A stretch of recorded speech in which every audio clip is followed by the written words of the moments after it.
नमस्कार दोस्तों, आज मैं आपको एक सत्य कहानी सुनाने जा रही हूँ। श्री जगन्नाथपुरी धाम में मणिदास नाम के एक माली रहते थे।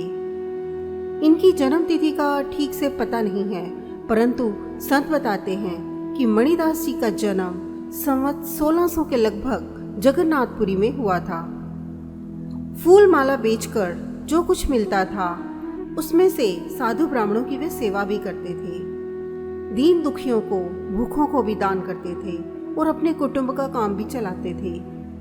अक्षर ज्ञान मणिदास ने नहीं पाया था, पर यह सच्ची शिक्षा उन्होंने ग्रहण कर ली थी कि दीन दुखी प्राणियों पर दया करनी चाहिए और दुष्कर्मों का त्याग करके भगवान का भजन करना चाहिए। संतों में इनका बहुत भाव था और नित्य मणिराम जी सत्संग में जाया करते थे। मणिराम का एक छोटा सा खेत था जहां पर ये सुंदर फूल उगाते थे। मणिराम माली प्रेम से फूलों की माला बनाकर जगन्नाथ जी के मंदिर के सामने ले जाकर बेचने के लिए रखते। एक माला सबसे पहले भगवान को समर्पित करते और शेष मालाएं भगवान के दर्शनों के लिए आने वाले भक्तों को बेच देते।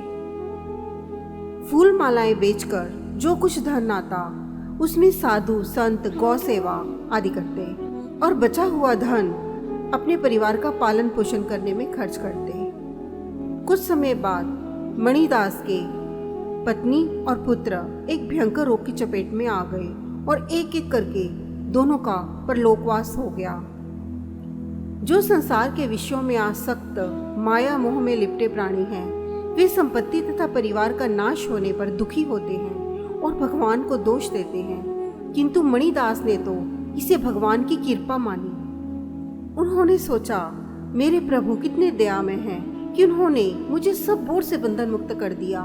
मेरा मन पत्नी और पुत्र को अपना मानकर उनके मुंह में फंसा रहता था। श्री हरि ने कृपा करके मेरे कल्याण के लिए अपनी वस्तुएं लौटा ली। मैं मोह मदिरा से मतवाला होकर अपने सच्चे कर्तव्य को भूला हुआ था। अब तो जीवन का प्रत्येक क्षण प्रभु के स्मरण में लगाऊंगा। मणिदास अब साधु के वेश में अपना सारा जीवन भगवान के भजन में ही बिताने लगे। हाथों में करताल लेकर प्रातःकाल ही स्नान आदि करके वे श्री जगन्नाथ जी के सिंह द्वार पर आकर कीर्तन प्रारंभ कर देते थे। कभी कभी प्रेम में उन्मत्त होकर नाचने लगते थे। मंदिर के द्वार खुलने पर भीतर जाकर श्री जगन्नाथ जी की मूर्ति के पास गरुड़ स्तंभ के पीछे खड़े होकर देर तक अपलक दर्शन करते रहते और फिर साष्टांग प्रणाम करके कीर्तन करने लगते थे। कीर्तन के समय मणिदास को अपने शरीर की सुधि भी भूल जाती थी। कभी नृत्य करते, कभी खड़े रह जाते, कभी गाते, स्तुति करते या रोने लगते, कभी प्रणाम करते, कभी जय जयकार करते और कभी भूमि में लौटने लगते थे। उनके शरीर में अश्रु, श्वेत, कंप, रोमांच आदि 8 सात्विक भावों का उदय हो जाता था। उस समय श्री जगन्नाथ जी के मंदिर में मंडप के एक भाग में पुराण की कथा हुआ करती थी। कथावाचक जी विद्वान तो थे, पर भगवान की भक्ति उनमें नहीं थी। वे कथा में अपनी प्रतिभा से ऐसे ऐसे भाव बतलाते थे कि श्रोता मंत्रमुग्ध हो जाते थे। एक दिन कथा हो रही थी। पंडित जी कोई अद्भुत भाव बता रहे थे कि इतने में करताल बजाता राम कृष्ण गोविंद हरि की उच्च ध्वनि करता मणिदास वहां पहुंचा। मणिदास तो जगन्नाथ जी के दर्शन करते ही बेसुध हो गया। मणिराम माली पता नहीं कि कहाँ कौन बैठा है या क्या हो रहा है, वह तो उन्मत्त होकर नाम ध्वनि करता हुआ नाचने लगा। कथावाचक जी को उसका यह ढंग बहुत बुरा लगा। उन्होंने डांट कर उसे हट जाने के लिए कहा, परंतु मणिदास तो अपनी धुन में थे, उसके कान कुछ नहीं सुन रहे थे। कथावाचक जी को क्रोध आ गया। कथा में विघ्न पड़ने से श्रोता भी उत्तेजित हो गए। मणिदास पर गालियों के साथ साथ थप्पड़ पड़ने लगे। जब मणिदास को बाह्य ज्ञान हुआ तब वह भुंचक्का रह गया। सब बातें समझ में आने पर उसके मन में प्रणय कोप जागा। उसने सोचा, जब प्रभु के सामने ही उनकी कथा कहने तथा सुनने वाले मुझे मारते हैं तो मैं वहां क्यों जाऊं। दोस्तों, जो प्रेम करता है उसी को रूठने का भी अधिकार है। मणिदास आज श्री जगन्नाथ जी से रूठकर भूखा प्यासा पास ही के मठ में दिन भर पड़ा रहा।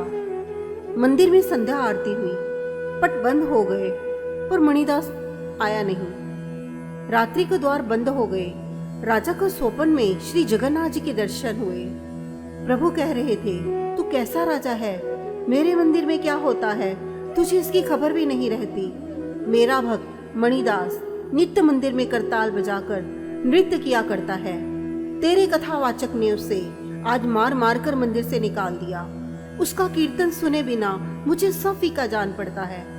मेरा मणिदास आज मठ में भूखा प्यासा पड़ा है, तू स्वयं जाकर उसे संतुष्ट कर। अब से उसके कीर्तन में कोई विघ्न नहीं होना चाहिए। कोई कथावाचक आज से मेरे मंदिर में कथा कीर्तन नहीं करेगा। मेरा मंदिर तो मेरे भक्तों के कीर्तन करने के लिए सुरक्षित रहेगा। कथा अब लक्ष्मी जी के मंदिर में होगी। उधर मठ में पड़े मणिदास ने देखा कि सहसा कोटि कोटि सूर्यों के समान शीतल प्रकाश चारों ओर फैल गया है। स्वयं जगन्नाथ जी प्रकट होकर उसके सिर पर हाथ रखकर कह रहे हैं, बेटा मणिदास, तू भूखा क्यों है? देख, तेरे भूखे रहने से मैंने भी आज उपवास किया है। उठ, तू जल्दी से भोजन कर ले। भगवान कहकर अंतर्ध्यान हो गए। मणिदास ने देखा कि महाप्रसाद का थाल उसके सामने रखा है। उसका प्रणय रोष दूर हो गया। प्रसाद पाया उसने। उधर राजा की निद्रा टूटी। घोड़े पर सवार होकर वह स्वयं जांच करने मंदिर में पहुंचा। पता लगाकर मठ में मणिदास के पास गया और प्रणाम करके अपना स्वप्न सुनाया। राजा ने विनती करके कहा कि आप पुनः नित्य की भांति भगवान को कीर्तन सुनाया करें। मणिदास में अभिमान तो था ही नहीं, वह राजी हो गया। राजा ने उसका सत्कार किया।